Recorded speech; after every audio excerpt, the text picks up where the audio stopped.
तो क्या किसी ने देखा? बोलो, किसी ने देखा? किसने देखा? हम देखें ना देखें, आपका पड़ोसी, आपकी माँ, आपका पिता, पति, पुत्र देखे ना देखे, पर हर समय कौन देखता है आपको? हाँ, बिना आंखों के वो भगवान, चाहे प्रकाश में रहो, अंधकार में रहो, अकेले रहो, भीड़ में रहो, शहर में रहो, जंगल में रहो, आप जो भी कर रहे हैं उसे कोई ना देखे, पर विधाता नोट कर रहा है कि आप क्या कर रहे हैं। ये लाख आंख से देख रहा है तुझे देखने वाला। अच्छा ये बताओ, जब द्रौपदी की साड़ी खींची तो क्या कन्हैया ने हाथ लगाया? बोलो, क्या साड़ी में से साड़ी को भगवान बांधने गए थे क्या? ज्वाइंट करने गए थे क्या? लेकिन साड़ी बढ़ गई कि नहीं? बोलो हाँ, बिना हाथ लगाए रक्षा कर ली ना भक्त की। बोलो हाँ, भगवान यही है, बिना हाथ के काम करते हैं। द्रौपदी के कपड़े बिना हाथ लगाए बढ़ा दिए कि नहीं?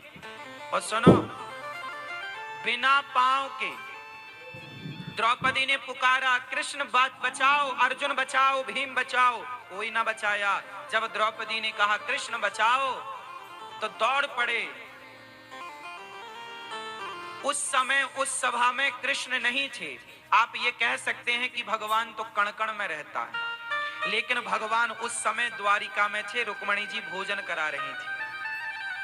भगवान कृष्ण को क्या मैया बोली, प्रभु भोजन का टाइम है, बैठिए। भगवान बोले मैं भोजन कैसे करूं, मेरे भक्त को मेरी जरूरत है। तो जाइए, जरूरत है तो जाओ। क्या हुआ भक्त को? बोले कपड़े उतर रहे हैं, लाज बचानी है, तो जाओ रक्षा करो। भगवान कृष्ण बोले मैं नहीं जा सकता रुक्मणी। क्यों नहीं जा सकते? उन्होंने बुलाया नहीं। अभी तक द्रौपदी ने भगवान को बुलाया नहीं। किससे बुलाई? अर्जुन बचाओ, भीम बचाओ, नकुल बचाओ, सहदेव बचाओ, सब बचाओ। नहीं, भगवान हाथ पे हाथ रखे बैठे। क्या करें? जब तक आप बुलाएंगे नहीं कैसे आएंगे? हाँ, क्या आपके घर बिना बुलाए कोई मेहमान आता है? बोलो मेरी माँ। इसलिए मेहमान को सम्मान बुलाना पड़ता है, तो भगवान को भी पुकारना पड़ेगा ना बड़े प्रेम से, मेरी माँ प्रभु आओ। द्रौपदी ने जब दोनों हाथ उठाए, द्रौपदी ने जब कहा अब जाए न लाज हमारी, अब जाएगी लाज तुम्हारी, आ जाओ कृष्ण मुरारी। जब पुकारा तो भगवान दौड़ पड़े ना, और इतने जल्दी आ गए। अब बताओ साड़ी उतारने में कितना टाइम लग रहा, लेकिन भगवान आ गए ना समय से। तो बिना पांव के द्वारिका से आए ना, पांव वाला आता तो कितना टाइम लगता? आप लोग घर से यहां तक आए तो 2-5 मिनट तो लगा होगा, 10-20 मिनट तो लगा होगा, लेकिन भगवान तो चुटकियों में आ गए। तो बिना पांव के चल रहे हैं ना। हम किससे चलते हैं? जोर से, पर भगवान बिना पांव के चलते हैं। हम हाथ से काम करते हैं, भगवान हम आंख से देखते हैं, और भगवान बोलो बिना आंख के। कमरे के भीतर कौन था, फिर भी तो नोट किया ना ईश्वर ने कि तुमने ये किया है। तो बिना आंख के देख रहा है। सहस्त्र शीर्षा पुरुषा सहस्त्राक्षः सहस्त्रपाद। भगवान सब कुछ करते हुए कुछ नहीं करते, कुछ नहीं करते हुए सब कुछ करते हैं, इसलिए उनका नाम भगवान है। अच्छा एक बात बताओ, भगवान कितने हैं? फिर से बताओ, जो पीछे वाले भक्त बताओ, इस तरफ वाले बताओ। एक। तो यदि भगवान एक है तो राम कृष्ण नरसिंह ये 3 हो गए, शंकर जी 4 हो गए।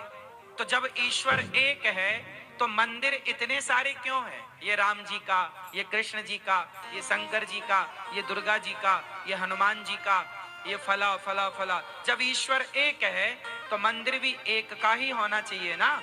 इतने अनेक मंदिर क्यों हैं? इसलिए मुसलमान कई बार कहते हैं कि हमारा अल्लाह तो एक है, तुम्हारे भगवान बहुत हैं। उस समय आपके पास कोई उत्तर नहीं होता। तो मैं ये बातें इसलिए बता रहा हूं कि आपके पास उत्तर हो, इसलिए मैं आपको सवाल भी कर रहा हूं और अभी उत्तर भी दूंगा।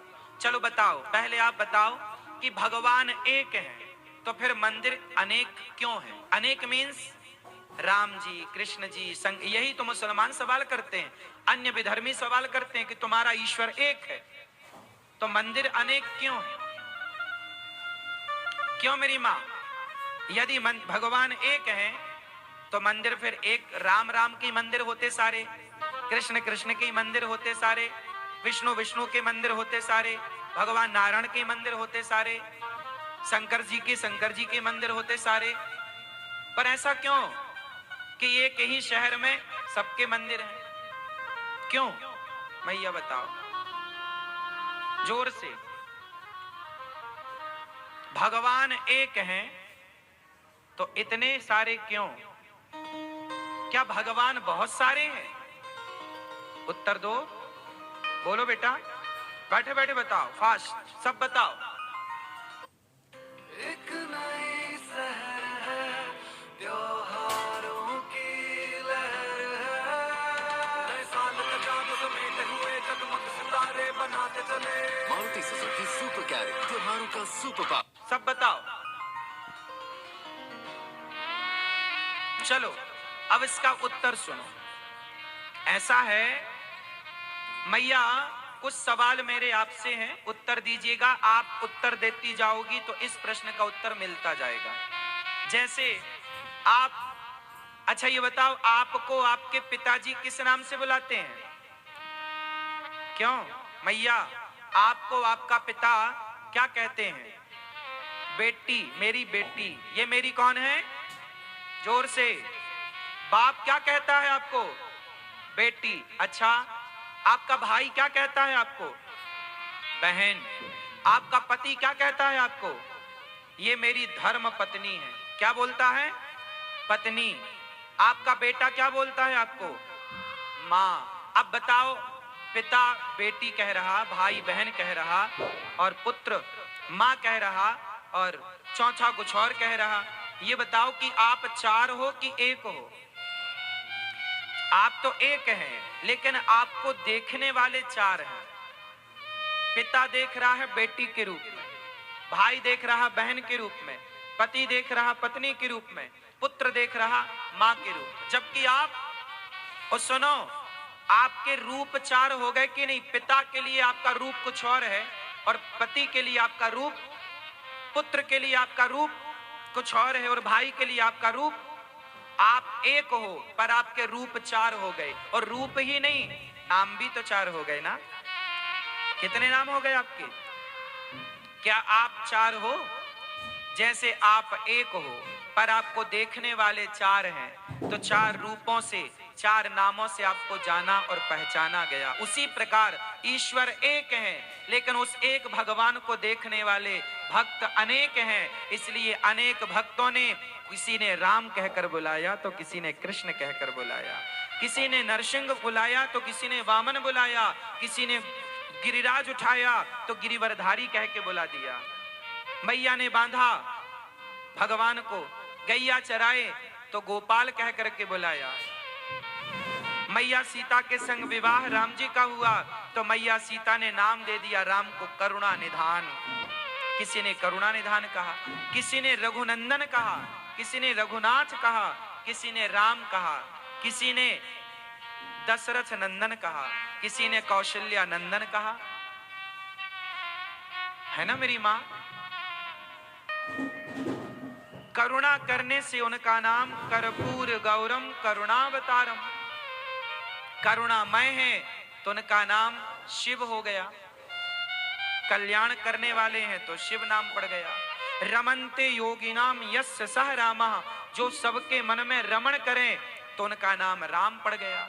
विष्णु सर्व गुहाशया, सब में व्याप्त होने से उनका नाम विष्णु पड़ गया। विष्णु शब्द मतलब व्यापक, जो सब में व्याप्त हो उनका नाम विष्णु है। कर्षति कृष्ण, जो सबके मन को अपनी ओर खींच लें उनका नाम कृष्ण पड़ा।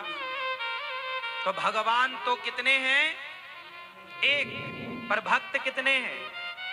तो कोई उन्हें वृंदावन में बिहारी जी के नाम से जाना गया, राधा रमण जी के नाम से जाना गया, तो जगन्नाथ जी में उन्हीं को जगन्नाथ भगवान के नाम से जाना गया, तो द्वारिका में उन्हें द्वारिकाधीश के नाम से जाना गया, पंढरपुर में पंडरीनाथ के रूप में जाना गया, पंडरीनाथ के नाम से जाना गया, राजस्थान में श्रीनाथ जी के और सांवरिया सेठ के रूप में जाना गया। बोलो हाँ। तो उन्हीं को कोई खाटू श्याम कहता है, कोई सांवरिया सेठ कहता है, कोई उन्हें गोविंद कहता, कोई गोपाल कहता, कोई विष्णु कहता, कोई नारायण कहता, कोई हरि कहता। जो दुखों का हरण कर ले उनका नाम हरि है।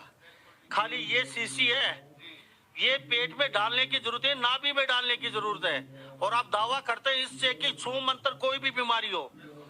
पक्की बात है? पक्की बात है। कितने रोगी ठीक कर चुके हैं?